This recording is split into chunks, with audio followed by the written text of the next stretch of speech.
जनपद अयोध्या की रहने वाली पीड़िता हैं और राम जन्मभूमि मंदिर में राम मंदिर में ये सफाई कर्मी है। पिछले 16 अगस्त से लेकर और 21 अगस्त तक लगातार इस बच्ची के साथ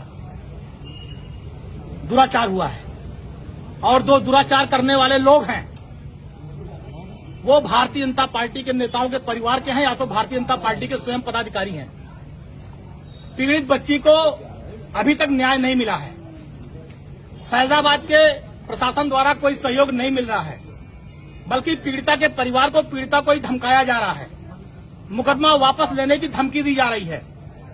आप सोचिए कि जो योगी सरकार महिला सुरक्षा की बात करती है, महिला सम्मान की बात करती है और बताते हैं जिस पार्टी के नेता ये बोलते हो कि अगर बहन बेटियां रात में 12 बजे 2 बजे भी चलेंगी तो उनके साथ कोई घटना नहीं होगी, वो अयोध्या जिसके नाम पर पूरे देश में राजनीति करते हैं, दलित परिवार की ये बच्ची है और इसमें कई लोग हैं, 7-8 लोग नामजद हैं, 3-4 अज्ञात हैं।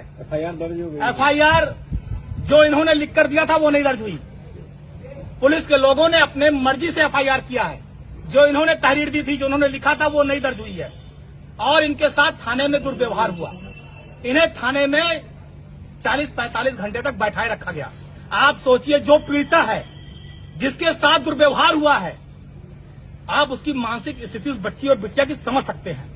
यह है योगी आदित्यनाथ जी की भारतीय जनता पार्टी की सरकार और अयोध्या का प्रशासन। खुद इन्हें प्रताड़ित किया गया, थाने में एसओ द्वारा गालियां दी गई। आप बताइए, जब बिटिया अपने दर्द को बताने के लिए एफआईआर कराने के लिए गई तो वहां पर एसओ द्वारा और अधिकारियों द्वारा इन्हें गाली दिया गया, इन्हें अपमानित किया गया और उसके बाद लड़ने के बाद बहुत संघर्ष के बाद इनका मुकदमा दर्ज किया गया और उसमें सब जितने लोग हैं आधे से ज्यादा ऐसे हैं जो भारतीय जनता पार्टी के परिवार के हैं। हमारा सवाल यह है कि क्या कार्रवाई हुई?